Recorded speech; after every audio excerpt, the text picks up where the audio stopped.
Good evening, everybody. So today we'll start the topic that is history of life on Earth.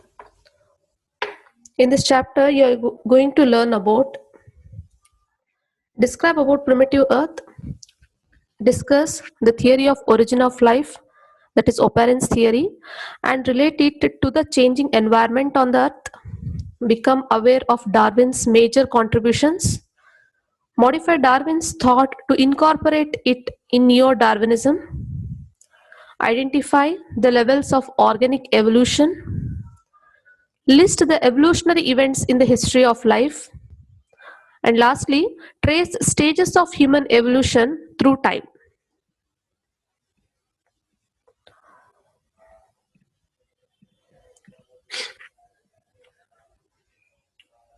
So let us study the origin of life, that is, when, where, and how did life begin.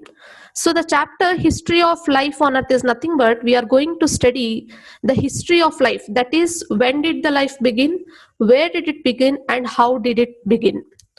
So there is a general belief that life on earth must have originated not before 4 giga years, not later than 3.5 giga years. It means that it neither started too early nor it has started too late.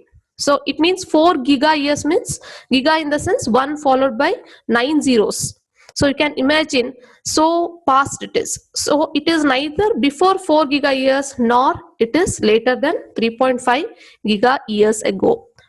A more precise estimate is difficult to come up with since the earliest life did not leave any evidence in the form of fossils.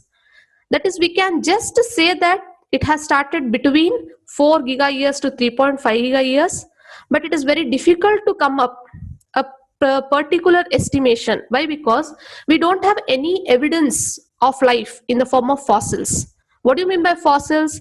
The fossils are nothing but the remains of plants and animals. So if we have any remains of animals, like for example, we have studied about dinosaurs, right? We have a fossil of dinosaurs, we came to know how it was. But there was no any remains of fossils, so it was very difficult to come to a precise estimation about the life. So the study was been going on to know how the life has begun or how the origin of life has been started. So during this time,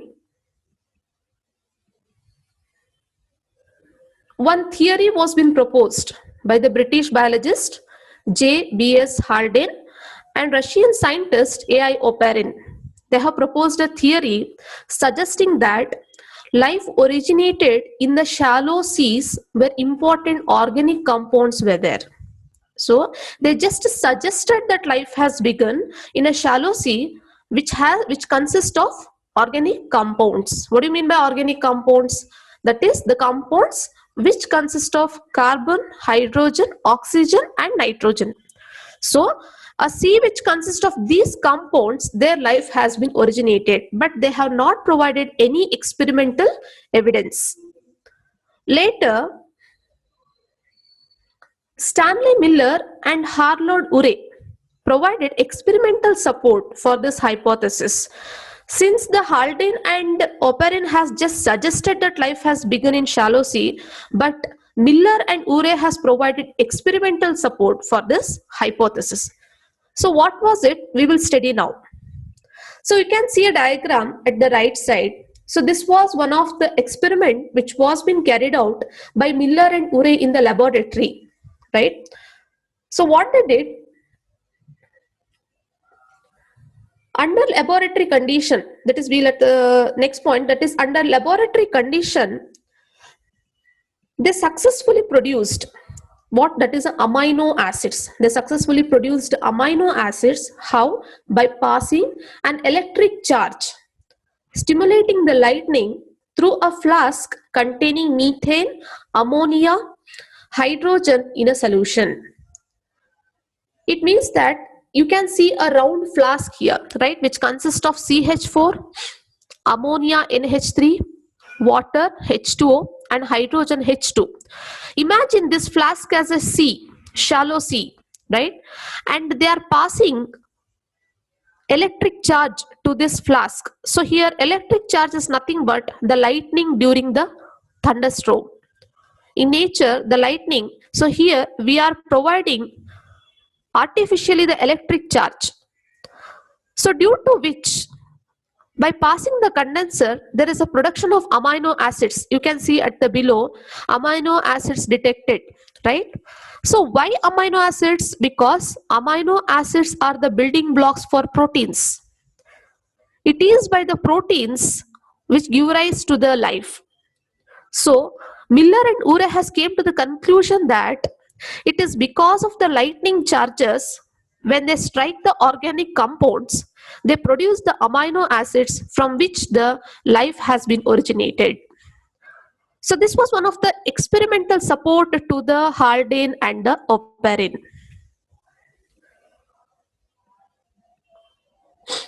Next, a special group of archaebacteria thrive near the vents of ocean seas, which derive the energy chemosynthetically from the hot gases. So during this time, when the Miller and Urey has carried out the experiment, there was a special group of archaebacteria which has thrived near the vents of ocean. What do you mean by vents of ocean?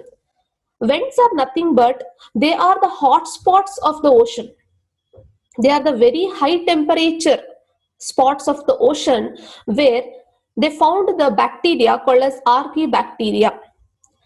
Since they live at a very high temperature, they are also known as hyperthermophiles. Hyper in the sense excess, thermo in the sense heat, philes in the sense organisms. Since they live at a very high temperature, that is vents of the ocean, so archaebacteria also called as hyperthermophiles. These bacteria were deriving the energy by the process that is a chemosynthetically from the hot gases. So these archaebacteria are prokaryotic. They are prokaryotic in the sense they are very primitive. They do not have nuclear membrane. So life on the earth has been started in the form of simplest form, that is unicellular prokaryotic. Then it developed into eukaryotic organisms. Eukaryotic are the developed form of prokaryotic, which have nuclear membrane.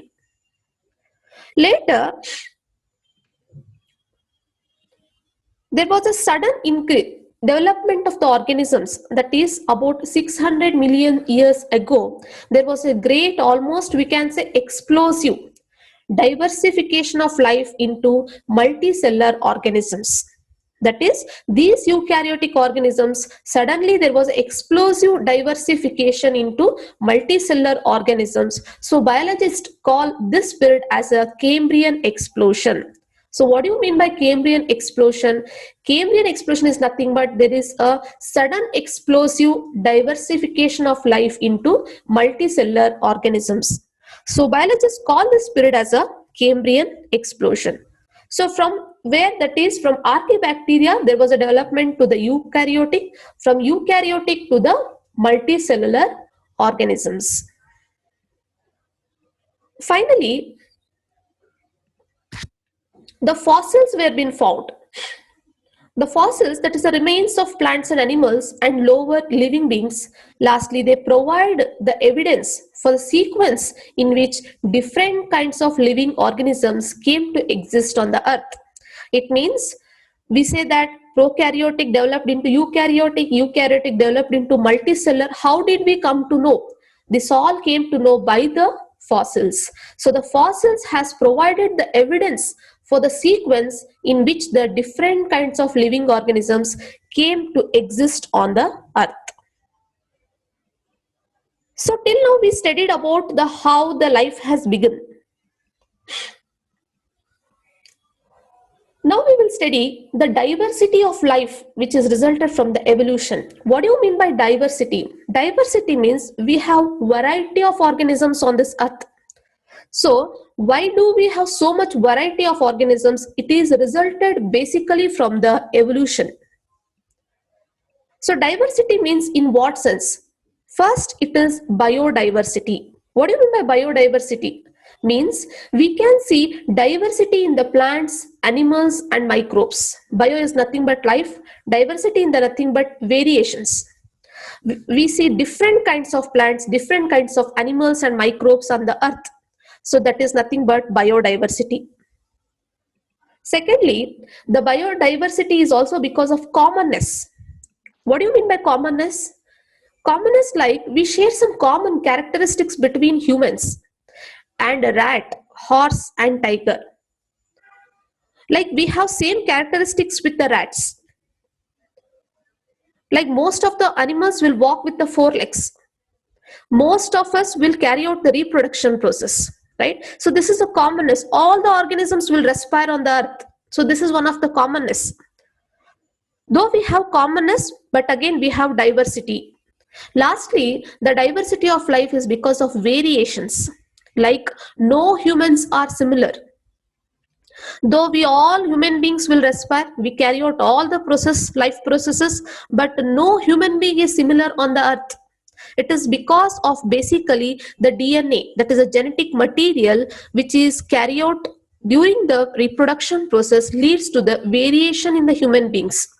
So the diversity of the life is because of from the evolution it has been carried out. Then what do you mean by evolution? The question comes now, what do you mean by evolution? So we'll study about it. That is, evolution was being studied, one of the great scientists, you can say naturalist, that is Darwin. So he has proposed a theory, that is Darwin's theory of evolution. We will see some of the salient points about the Darwin's theory of evolution. First and foremost, the commonness of many features from anatomical to molecular is a clear indication that all the organisms evolved from a common ancestor. That is, we all organisms will share some common features, like we respire, right? We will have the food, we carry out the digestion process, we carry out the respiration process. So this is one of the commonness. Every organism has some commonness on this nature, on this earth. It is because the fact that we all evolved from a common ancestor. Secondly, Darwin said that he concluded that living forms were not created but evolved by descent with modification from ancestral. That is, no organism can be created on the earth but evolved. That is, evolved in the sense they developed with the modification. They developed with the adaptations. Adaptations is nothing but adjustment from the ancestral. So these were the two salient points by the Darwin's theory of evolution.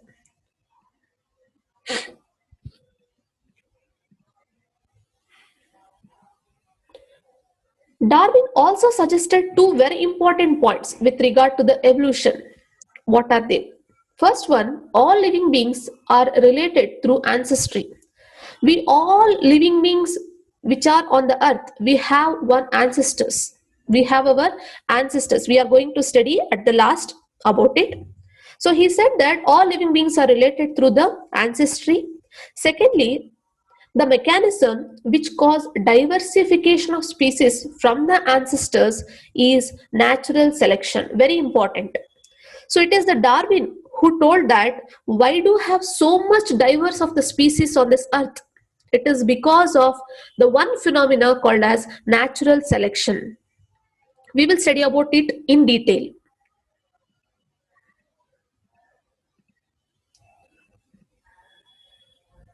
So when the Darwin was been traveling in HMS ship, since he was a naturalist, he has traveled his journey for 5 years. So during his journey, he has made some observations about the evolution.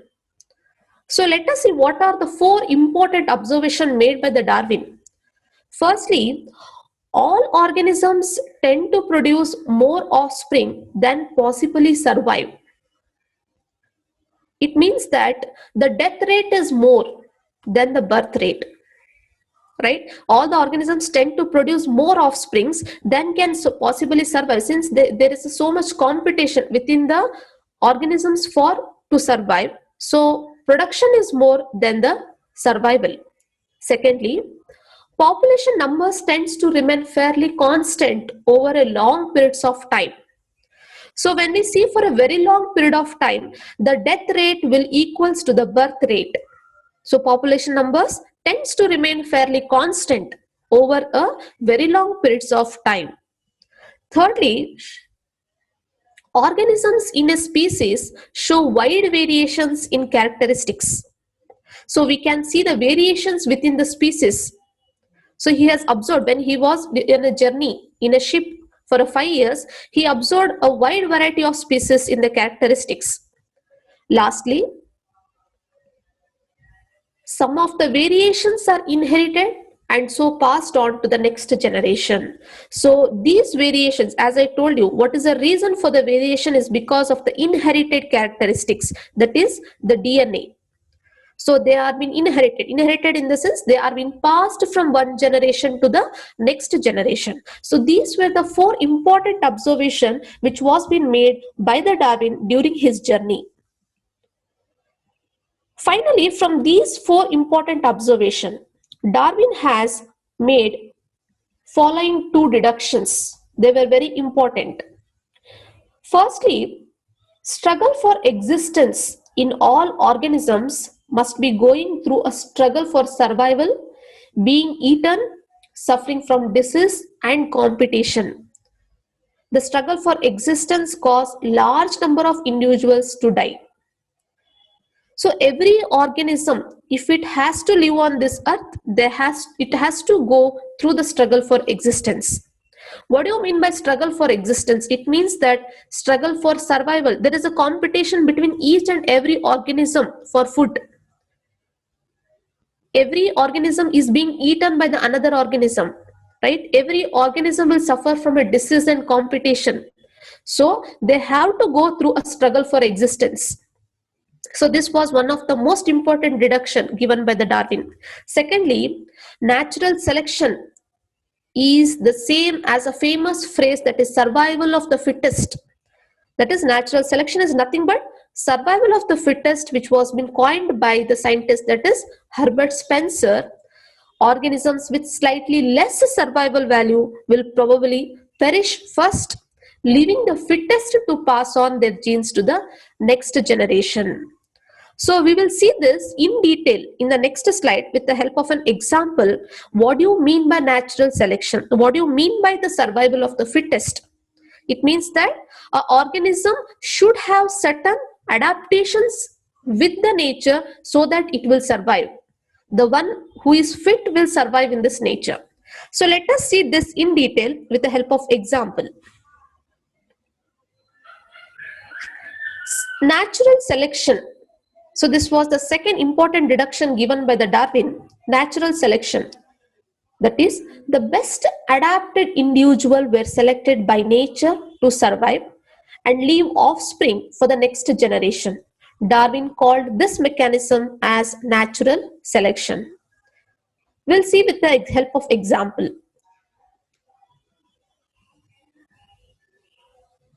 Peppered moth. So it is one of an insect. Peppered moth is a common moth in England and it occurs in 2 varieties. That is light colored variety called typica and a dark colored variety called as carbonaria. So you can see in a picture, I have shown you 2 moths which have been sitting on the trunk of a tree. That is a light color, another is a dark color. So here the moths they are the prey for the birds. Moths are the prey for the birds. So they are struggling for their life. So here the light color moth, which will be easily identified by the birds, since it is been in contrast with the dark color of the tree. Whereas the dark color moth couldn't be identified by the birds, since it could be camouflaged with the color of a tree. As a result, in the nature, there will be less number of light colored moth because it has been eaten by the birds. So here, the nature is selecting the dark colored moth. That is nothing but natural selection. Here, nature is selecting the dark color moth since it has changed its color, or we can say it has adapted its color with the color of a tree. Ultimately, there will be more number of generation of dark color moth. So this is how in nature, by the adaptations in the individual, the nature will select the individual to survive and pass on to the offsprings. This mechanism, Darwin called it as a natural selection.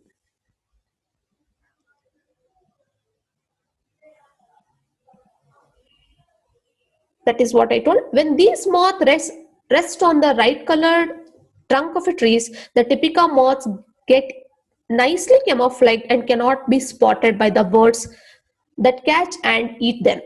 Right? So if they sit on the trunk of a tree, they cannot be identified easily. So they have been escaped by the birds, whereas the light colored will be easily catched by the birds. So this is what about the natural selection. Now, Darwin was not aware. He has proposed two important deductions, telling that one is struggle for existence and another is a natural selection.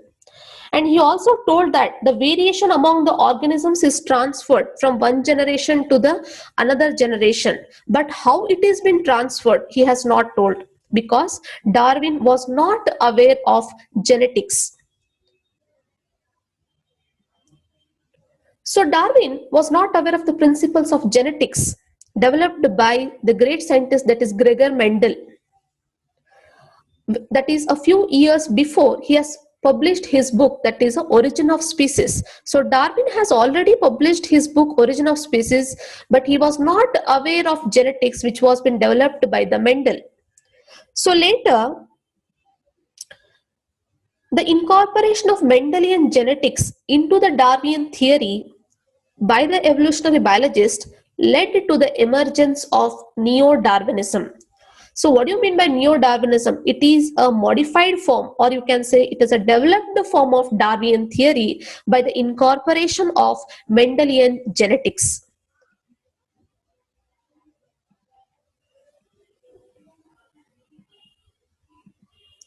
So up to here we have studied about the Darwin's theory and the Neo-Darwinism, that is evolution, how the evolution came into being. Now we will study the stages of human evolution, that is how the human evolved, who are the ancestors of human beings, right? So when the human evolution began, forest has dwindled because of glaciation, that is ice age. The forest was completely covered by the ice. So the complete forest was being dwindled. Because of this, our ancestors has to come on the land. That is the bipedal gait or the walking on the two legs. So it was very much necessary for our ancestors to walk on the two legs. We all know our ancestors were walking on four, that is right limb, hind limb and the forelimb. Because of the dwindling of the forest, it led to walk on the two legs and acquiring a large brain, because they started using the forest. So this made them to use their large brain.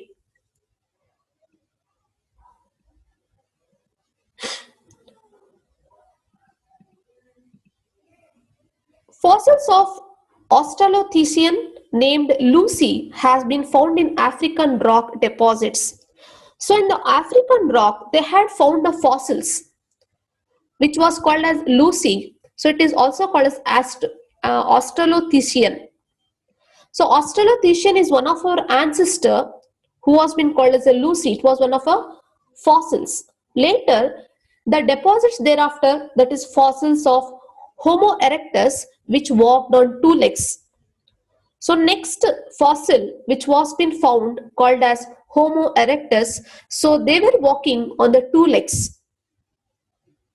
Lastly, the next to evolve was Netherland man and the Cro-Magnon man. So these were the immediate ancestors for the Homo sapiens. So firstly it was Australopithecine, next was Homo erectus, the lastly was Neanderthal man and the Cro-Magnon. So these were the immediate ancestors for the Homo sapiens. So this is how the stages of human evolution took place from the Australopithecine. So up to here we studied about the evolution, how the life has begun on the earth. We also studied some of the experimental evidence for the origin of the life. And also we saw some of the important deductions made by the Darwin, that is struggle for existence, natural selection. We also studied what do you mean by natural selection. We also studied about Neo-Darwinism, that is by the incorporation of the Mendelian genetics into Darwin's theory. Lastly, we saw some of the important stages of human evolution. Now we'll move on to the important part, that is the question answers. When did the earth come into existence? So when did the earth came into existence? Any answers?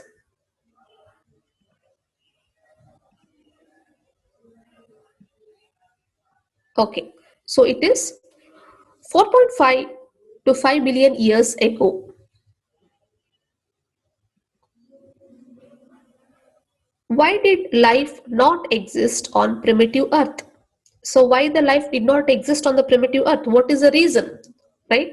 Now the life is existing, but on primitive earth, why it was not existing?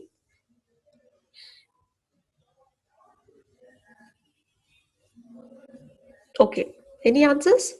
Fine. So too hot and only certain gases were present, and it was reducing atmosphere. So what do you mean by reducing atmosphere? The atmosphere consists of more hydrogen and less oxygen. Since for life to exist, oxygen is very much necessary, and also it consists of some of the very hot gases. So because of that, life did not exist on the primitive earth.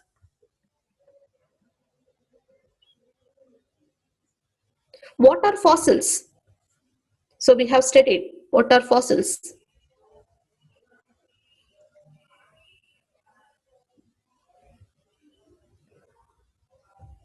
Okay. Fossils are the remains of organisms who lived in the past. It is the remains of organisms who lived in the past. What is meant by Cambrian explosion? Any answers? What is meant by Cambrian explosion? Okay. The time 600 million years ago, when sudden formation of different groups of invertebrates on the earth took place. Right? So it was different groups of invertebrates took place on the earth. So that sudden explosion is nothing but Cambrian explosion. Who is Charles Darwin? Name his famous book on natural selection.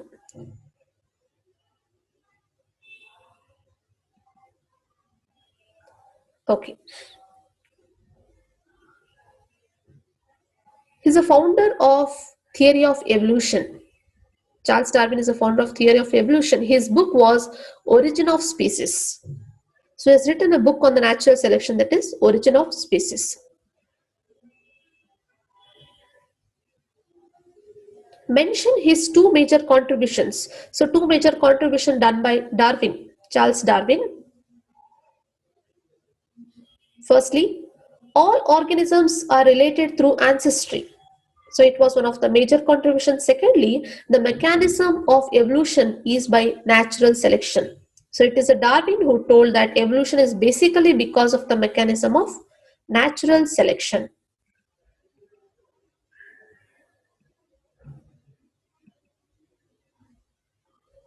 Name the evolutionary mechanism that causes the organisms to evolve. Very simple. Which is a mechanism, evolutionary mechanism, cause the organisms to evolve. It is the natural selection. When did human evolution begin? Okay, any answers? When did human evolution begin? It's about 1.5 to 2 million years ago. So human evolution they're asking, right? It is 1.5 to 2 million years ago. Who is Lucy? We have studied. Who is Lucy?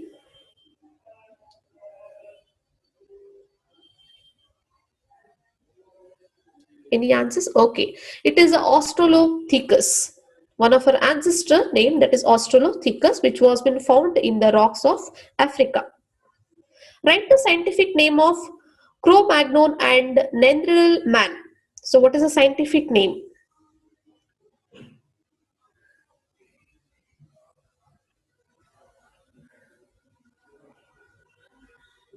Okay. It is Homo sapiens.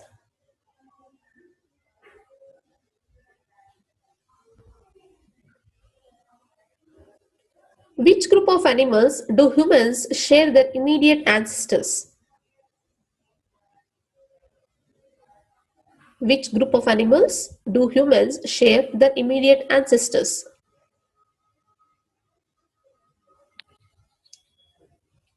Apes. What is the answer? It is the apes. Name the earliest ancestors of modern day humans. So, earliest ancestors.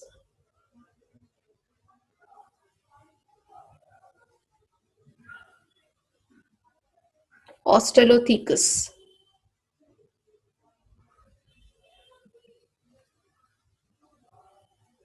Which of the following animals has the longest lifespan? So, they have given options here. Which of the following animals has longest lifespan? Firstly, elephant, crocodile, is it a dog or a tortoise? So we should say which of these have a longest lifespan. Any answers?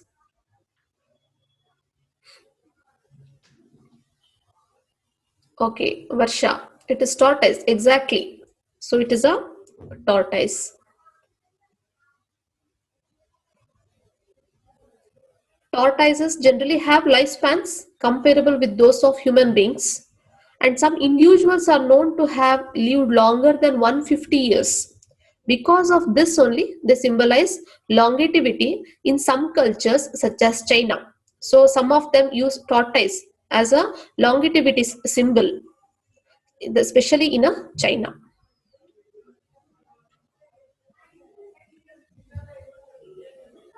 The population of which of the following is maximum of the earth?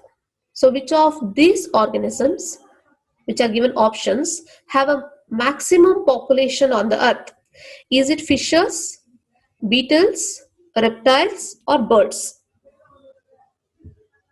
Any answers? Is it fishes, beetles, reptiles, or birds?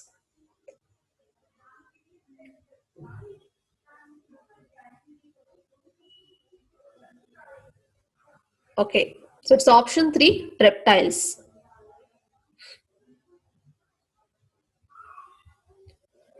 Greater population can be supported on the earth only if we eat more, right?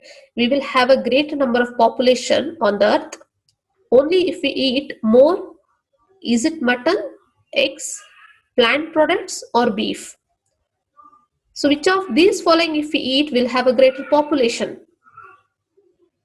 Any answers? Is it mutton, eggs, plant products, or beef?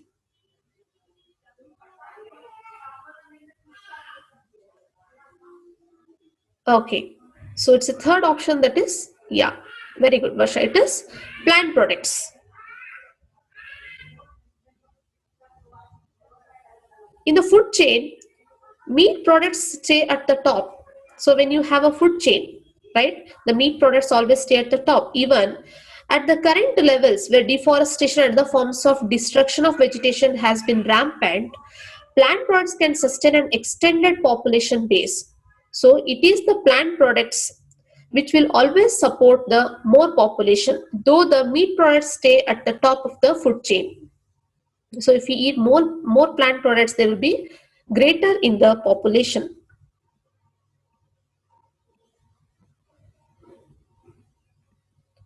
Mention Darwin's two major contributions to evolutionary ideas. So we have studied two important contributions given by the Darwin, right? So what are those two important contributions? So Darwin's two major contributions to the evolutionary ideas are, firstly, Darwin stated that evolution changes with the time and is a slow and gradual process. So evolution is not a sudden process, it is always a gradual and slow process. It always changes with the time. Secondly, Darwin in his theory of evolution proved that natural selection takes place through variation, inheritance, and depends on the rate of growth of population and differential survival and reproduction. So in his theory, he has proved that natural selection, what do you mean by natural selection? We have taken one example and we have studied it, right? So it is the nature which selects it, the organism which is best adapted. So that organism has to go through variation, inheritance, and also depends on the rate of growth of population and differential survival and the reproduction. So these were the two major contributions given by the Darwin for the evolutionary ideas.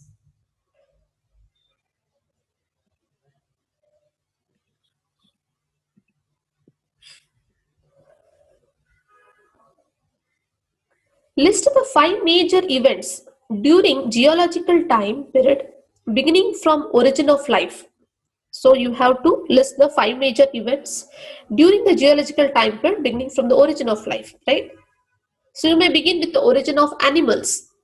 So first event, it was 3.5 billion years ago. The first unicellular life evolved in the form of bacteria which produced oxygen in the atmosphere. So 3.5 billion years ago, the first organism which was unicellular, in the sense single-celled organism, it is a bacteria. As I told you, the first organism was prokaryotic.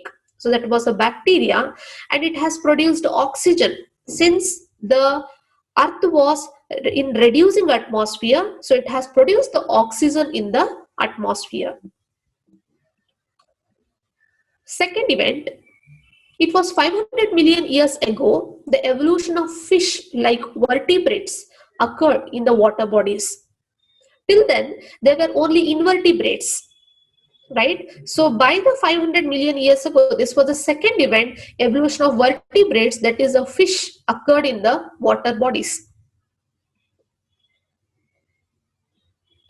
Third event, 450 million years ago, the first living organism moved into land from water, right? So there was a terrestrial organism for the first time which has moved into the land from water.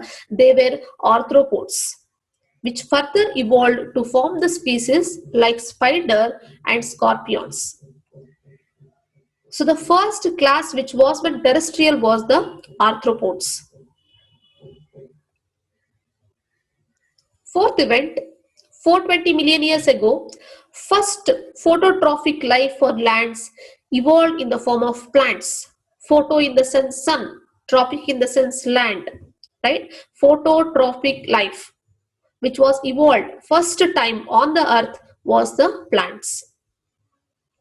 The last event, that is the fifth event, which took place 360 million years ago, the four-limbed vertebrate life forms moved into the land from the water. So last vertebrate, the developed form of life, terrestrial life, that is four-limbed organisms, moved into the land from the water. So these were the five important events which has developed from the unicellular bacteria to the four-limbed multicellular organisms. So this is the evolution of the organisms during the geological time. So these were some of the important questions we have discussed on the history of life on the earth. So if you have any doubts, you can ask me on this chapter. Any queries or any doubts, any questions, you can ask.